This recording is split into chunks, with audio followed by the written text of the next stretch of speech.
Olá, aqui é o Guilherme Ramussens, um dos médicos do Centro de Influência Saúde Plena. Nós estamos juntos em parceria com o Ministério Viva Mais da Igreja Adventista do Sétimo Dia de Campo Alegre, em Santa Catarina.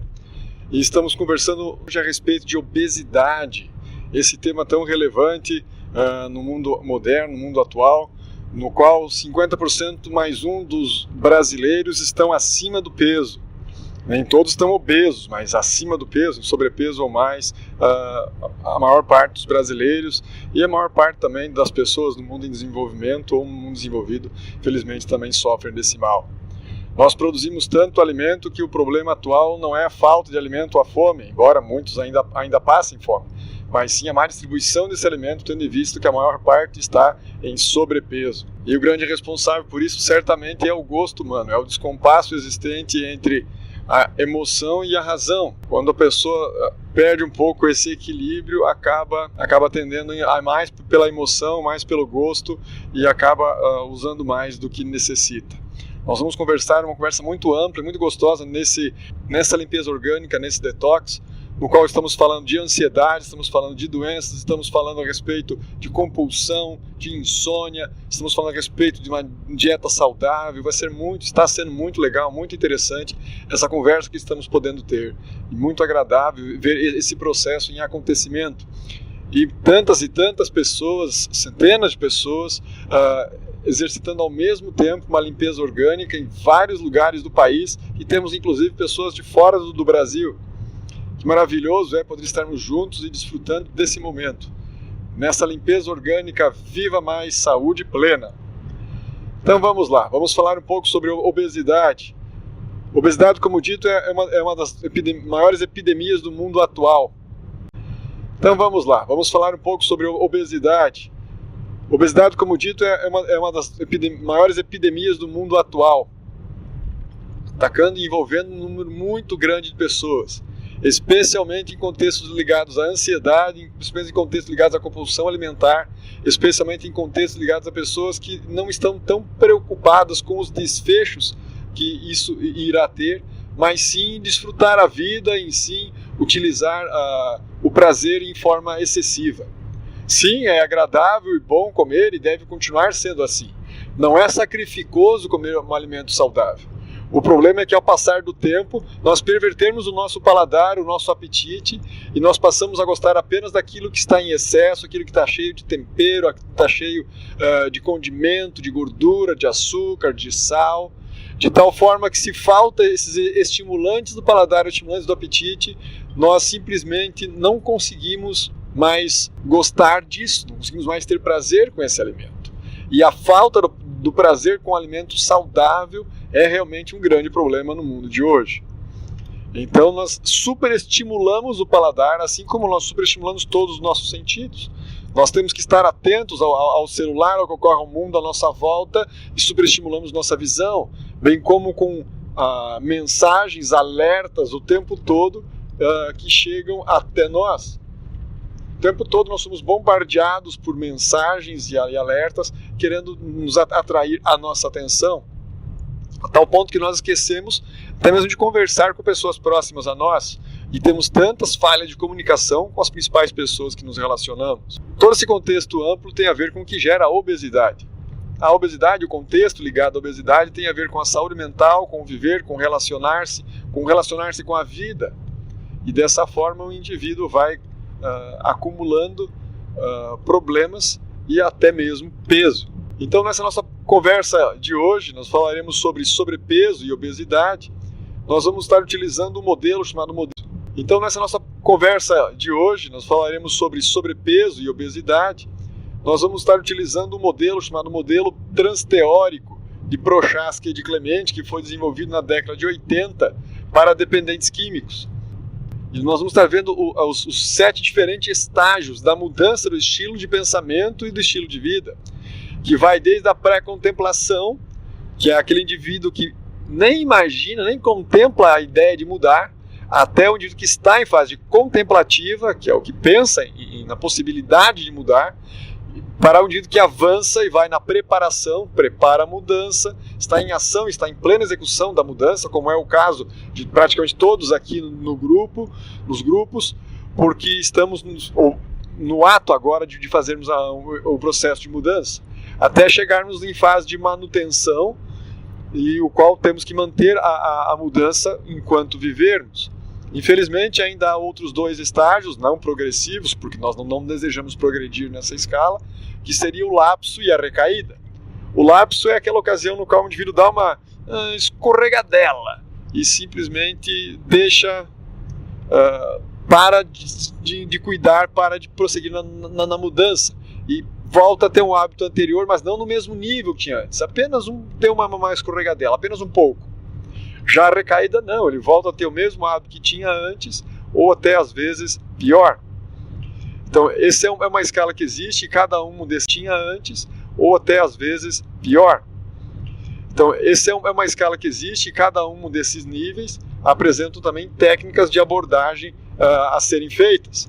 O indivíduo que está em fase de pré-contemplação, nós precisamos aumentar a percepção da pessoa sobre os riscos e os problemas do comportamento atual. Quem está em fase contemplativa, nós devemos tentar evocar as razões para tal mudança e os riscos de não mudar. Quem já está em fase de preparação, nós devemos tentar ajudar a definir a melhor linha de ação, a melhor estratégia a ser seguida em busca da mudança. Quem está em fase de ação, nós devemos então mostrar quais são os passos rumo a essa mudança. Quem está em fase que infelizmente acabou de ter um lapso ou uma recaída, nós temos então que renovar os processos de contemplação sem que fique imobilizado devido a essa recaída.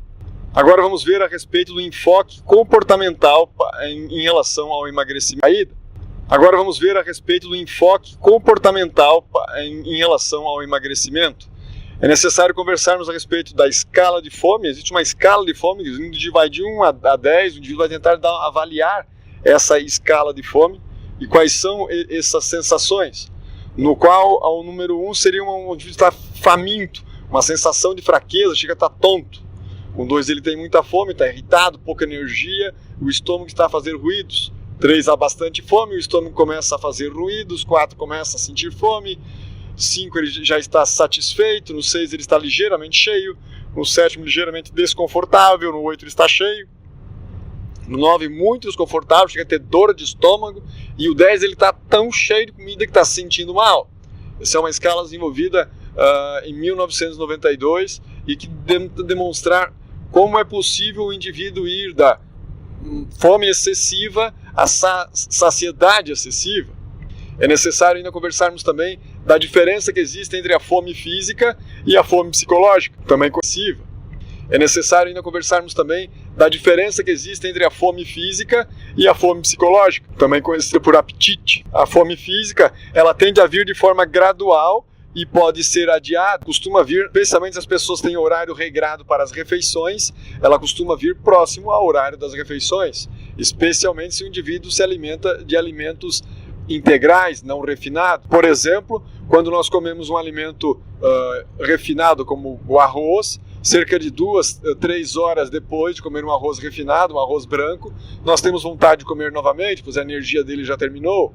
Porém, quando usamos a variante integral, ele nos fornece energia para 5, 6 horas, que nos permite comer apenas 3 vezes ao dia, ou até, se possível, 2. Já no indivíduo que passa por fome psicológica, essa fome ela é sentida de uma forma súbita e urgente.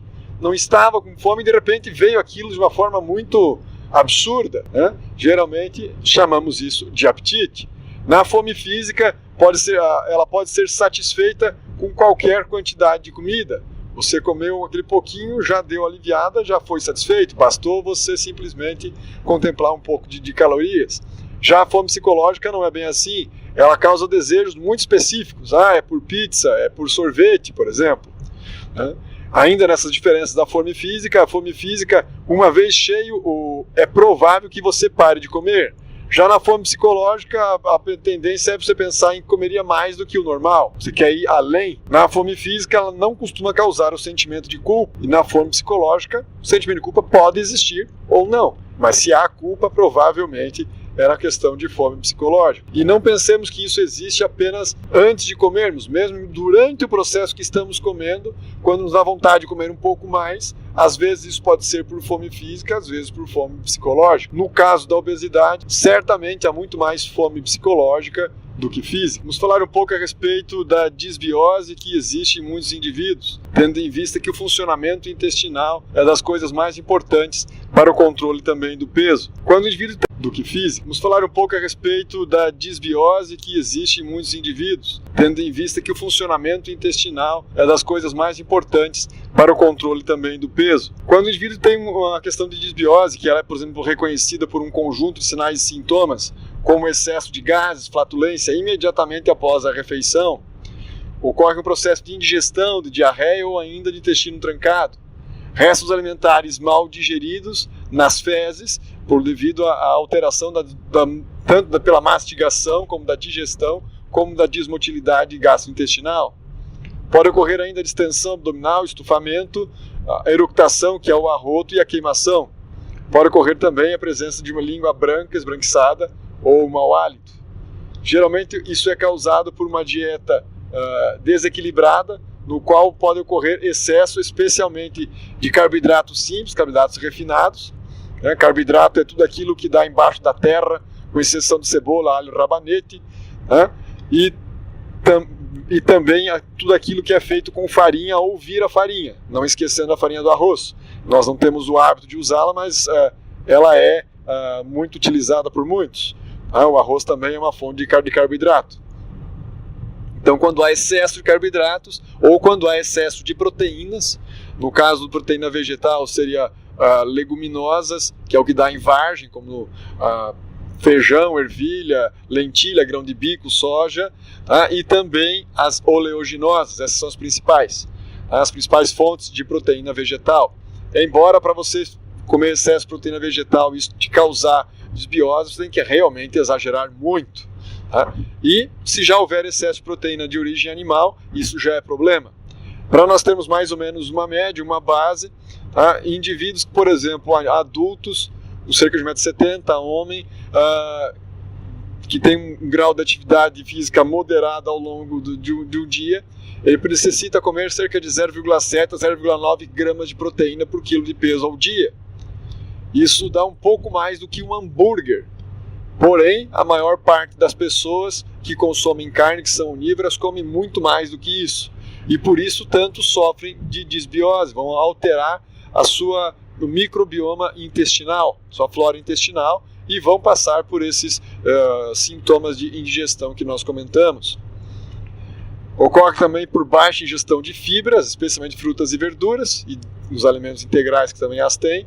Ocorre ainda pela ingesta de álcool, por uma mastigação inadequada, por processos de acloridria ou hipocloridria, que são processos com falta cloro, ainda ocorrendo por dispepsia e declínio da função digestória. Pode ocorrer ainda por uma motilidade reduzida do sistema digestório, pelo estresse e pelo uso abusivo de medicamentos, especialmente antiácidos e antibióticos. Pode ocorrer também, claro, por algumas deficiências nutricionais, que inclusive ocorrem também em obesos, porque nós estamos falando de deficiências de vitaminas, minerais e compostos bioativos. Então, para melhorar a nossa microbiota intestinal, nós tentamos não beber líquido durante a refeição, para não diluir o suco gástrico. Tentamos respeitar ao menos 30 minutos antes e 2 horas depois. Quando necessário, especialmente se o indivíduo não está acostumado a tomar muito líquido, não está bem hidratado e não tem um bom volume de saliva. Então, para melhorar a nossa microbiota intestinal, nós tentamos não beber líquido durante a refeição, para não diluir o suco gástrico. Tentamos respeitar ao menos 30 minutos antes e 2 horas depois. Quando necessário, especialmente se o indivíduo não está acostumado a tomar muito líquido, não está bem hidratado e não tem um bom volume de saliva, deve-se consumir no máximo 150 ml de água durante a refeição. Quando necessário, não é o ideal, quero frisar aqui bem isso. Não estou recomendando o consumo de água na refeição. Estou dizendo que o indivíduo deve tomar bastante líquido para ter bastante saliva, mas se porém isso não ocorre, aí fazemos uso de no máximo isso. Se nós tivermos um bom consumo de frutas e verduras, cerca de 5 a 9 porções diárias e de variedades, de grandes variedades, nós teremos uma boa flora intestinal. especialmente quando consumimos alimentos crus, sem exagerarmos na higienização. Eu não estou dizendo para não fazer higienização, eu estou dizendo que nós não precisamos esterilizar os vegetais que comemos. É bem diferente, ao menos em casa. Nós necessitamos de boas bactérias do solo, podemos fazer uma boa limpeza dos vegetais sem torná-los, sem fazer asepsia deles. É necessário termos uma boa quantidade de boas bactérias em nosso corpo.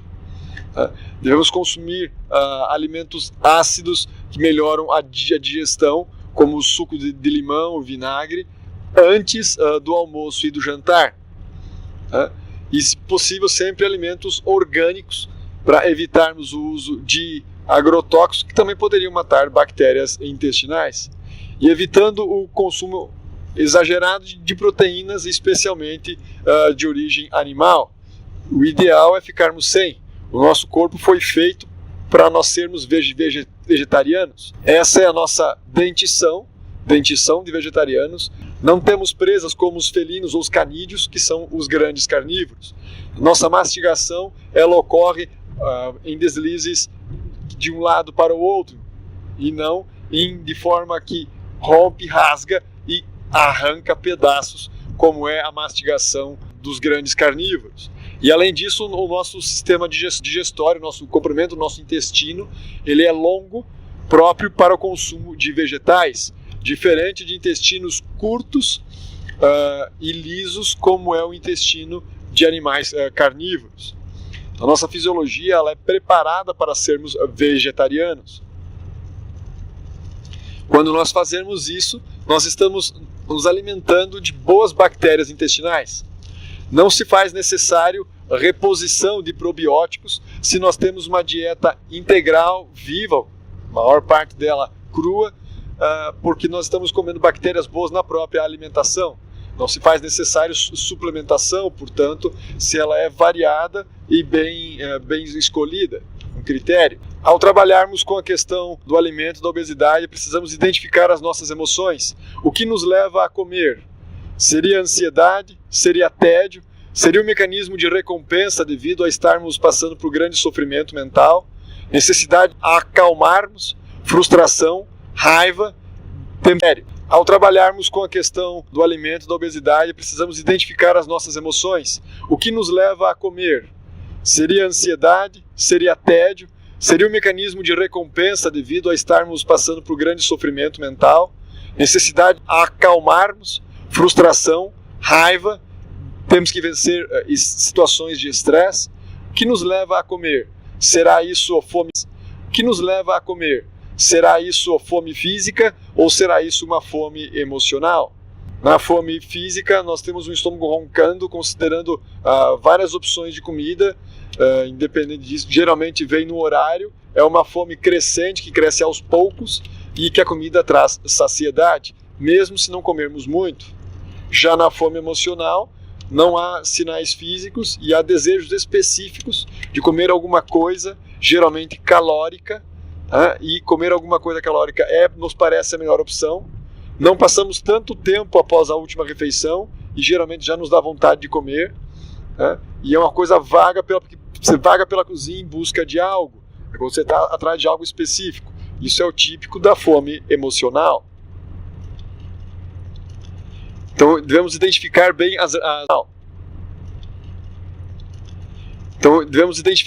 as emoções e conversar sobre elas, lidar bem com os sentimentos, fazer exercícios de respiração, exercícios de aumentarmos o relacionamento com o nosso Deus, como é o caso de contemplarmos sua palavra, lermos e examinarmos as Escrituras, orarmos bem para entendermos do que realmente necessitamos e como podemos entregar tudo isso a Deus e descansar em seus braços de amor.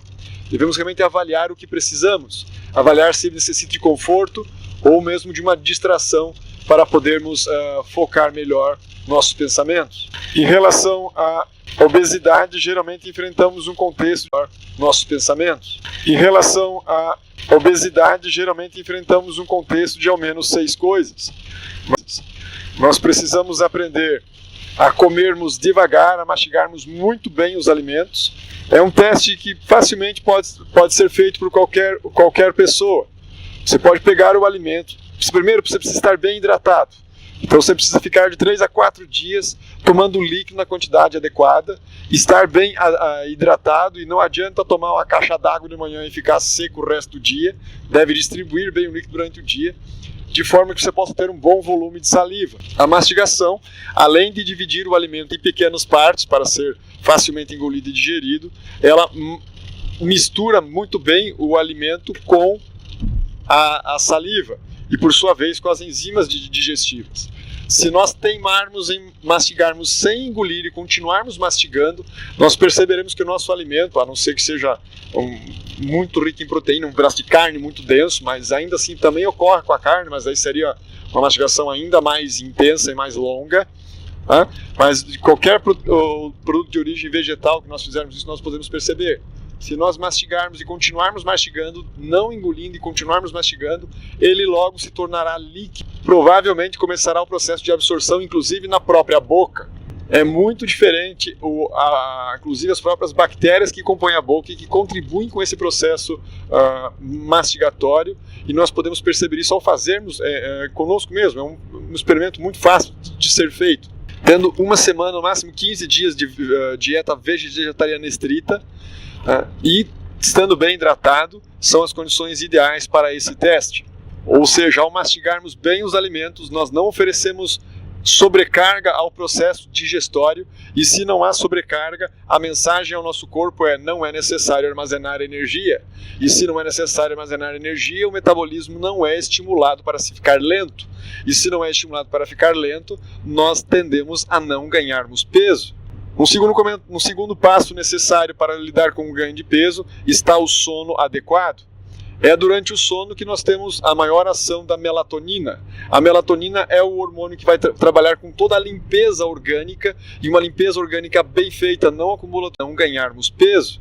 Um segundo passo necessário para lidar com o ganho de peso está o sono adequado.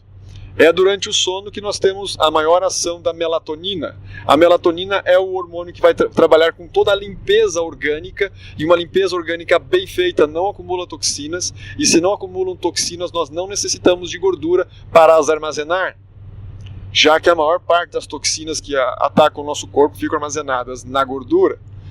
Então, se nós dormirmos adequadamente, a limpeza orgânica é feita adequadamente, e o metabolismo dessa forma é estimulado, e não é estimulado o acúmulo de gordura.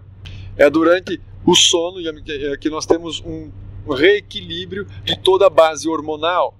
É durante o sono e a ação reparadora da melatonina que ocorre o descanso de todos os órgãos, aliviando por sua vez a sobrecarga e tendo o mesmo raciocínio da sobrecarga digestória que colocamos antes, além dos demais sistemas orgânicos. É essencial para termos um bom peso que nós durmamos bem. Quer durmamos pouco, quer durmamos em excesso, isso estimulará o nosso corpo a ter um metabolismo diferenciado e que resultará em obesidade ou sobrepeso. Necessitamos, portanto, dormirmos adequadamente. Outra coisa essencial, claro, é o cardápio. Necessitamos, portanto, dormirmos adequadamente. Outra coisa essencial, claro, é o cardápio. O que vamos colocar no prato, o que vamos nos alimentar. É essencial que nós comemos adequadamente.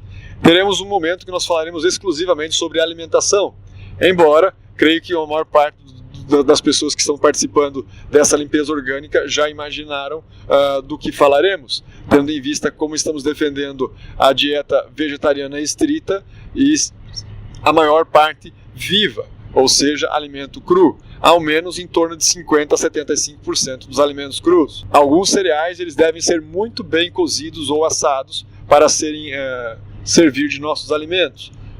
Mas aí não estamos falando de limpeza orgânica, certo? Então não durante essa semana, ou, se necessário, nos momentos que seguirão essa semana, conforme vamos conversar na sexta-feira. Eu esqueci uma coisa importante quando falei sobre mastigação. Devemos mastigar passando por todo na sexta-feira. Eu esqueci uma coisa importante quando falei sobre mastigação. Devemos mastigar passando por todos os dentes, mastigando devagar e misturando bem com a saliva. É necessário conversarmos ainda sobre a questão de atividade física, e hoje ainda tentarei enviar mais um material para o nosso grupo que fala sobre benefício do exercício físico. A atividade física, seja do exercício físico ou seja a que fazemos no nosso cotidiano, consumirá energia e será esse balanço entre entrada de energia e gasto que nos fará termos o peso que temos. Outra coisa importante ainda no contexto da ansiedade, tem a ver com o gosto, com o nosso paladar. Como nós falamos no começo dessa mensagem, é o gosto que determinará se nós faremos com prazer ou não aquilo que precisamos fazer. E é necessário, e esse é o grande passo a ser aprendido, é nós aprendermos a gostarmos do que é saudável. Se nós adquirimos prazer com o saudável, nós não teremos dificuldade em seguir essa dieta saudável. A partir do momento em que nós aprendemos a não mais condescender com o apetite e passamos a normalizar um paladar que até então estava pervertido em algum aspecto, ele passa a ser um paladar simples, um paladar ajustado e adaptado à nossa atual condição e, consequentemente, nós nos alimentaremos bem. Essa é das lições mais importantes para que não apenas percamos peso, mas mantenhamos esse peso e, por sua vez, a saúde ao longo de toda a nossa vida. Há ainda um outro passo importante, que é a questão da referência que nós temos. Quase todos nós dizemos se comemos pouco ou muito, e é muito comum na vida. Há ainda um outro passo importante, que é a questão da referência que nós temos. Quase todos nós dizemos se comemos pouco ou muito, e é muito comum em consultório médico o paciente que é obeso chegar e dizer: mas eu não como nada. Sinceramente, eu duvido quando os pacientes dizem isso. Eu não tenho razão para duvidar ou achar que o paciente está mentindo, mas sim para dizer que possivelmente há um problema na referência que o paciente tem para dizer que não come nada. Quase sempre as pessoas que dizem que não comem nada têm como referência o quanto de alimento que colocam no prato atualmente ou o quanto de alimento que colocavam no prato no passado. Ou ainda tem como referência a quantidade de alimento que vai no prato de seus familiares e pessoas aos quais convive. Se a pessoa começa a comparar-se a si mesmo, agora que está no sobrepeso, comparávamos quando ainda não era obesa ou em sobrepeso, ela perceberá a diferença. Indivíduos obesos são indivíduos que têm um metabolismo lento e, por mais que comam pouco, não perdem peso facilmente. A obesidade por si só, ela já é deflagradora de um metabolismo lento, porque ela atrapalha a própria circulação de ar, circulação do sangue, circulação linfática, e ela aumenta o processo inflamatório. E os marcadores inflamatórios trabalham no apetite a fim de lentificar todo o processo do metabolismo humano. A maior parte também que vem ao consultório reclamar-se de sobrepeso, muitas vezes fala da influência, por exemplo, da tireoide. Sendo que a tireoide ela não é responsável pela maior parte dos indivíduos obesos, muito pelo contrário. Geralmente, mesmo pessoas com hipotireoidismo ganham peso mais porque comem excessivamente do que pelo metabolismo lento causado pelo hipotireoidismo. O hipotireoidismo, quando nos faz aumentar de peso, ele nos faz ser responsável por cerca de 10, no máximo 20 quilos. Porém, muitas pessoas estão muito acima disso, tendo em vista que, além da influência do hipotireoidismo, estão também comendo mais do que necessitam. A referência é algo extremamente importante. Nossa referência não pode mais ser o quanto de alimento que ia no prato um dia, mas sim o quanto nós necessitamos que vá agora. E como nós podemos determinar isso? Primeiramente, pela variedade. É necessário ter cerca de 50% de tudo que comemos de alimentos do tipo regulador, que são sais minerais, vitaminas, fibras, vindo basicamente de frutas e verduras. Os outros 50% devem estar divididos entre alimentos energéticos, 25%, metade, e alimentos construtores, outros 25%, a outra metade desses 50%. Alimentos energéticos basicamente são carboidrato e oleaginosas, e alimentos construtores são as proteínas, essencialmente as leguminosas. E além da quantidade, é claro, não é necessário saber também além da qualidade, é claro, é necessário saber também a quantidade que nós iremos colocar no prato. Grandes marcadores é a saciedade e também a balança. Quando nos sentimos bem, nós devemos parar de nos alimentarmos. O ideal é que nós comemos sempre um pouco menos do que aquele tanto que nos faz sentir saciados. Esse é o ideal.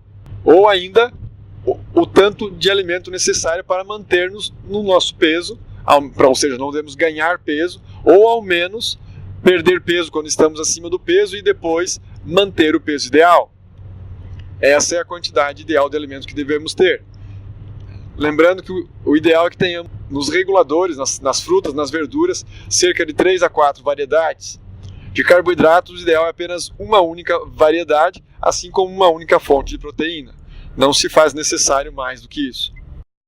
Ou ao menos perder peso quando estamos acima do peso e depois manter o peso ideal. Essa é a quantidade ideal de alimentos que devemos ter. Lembrando que o ideal é que tenhamos nos reguladores, nas frutas, nas verduras, cerca de 3 a 4 variedades. De carboidratos, o ideal é apenas uma única variedade, assim como uma única fonte de proteína. Não se faz necessário mais do que isso. Não se faz necessário mais do que isso.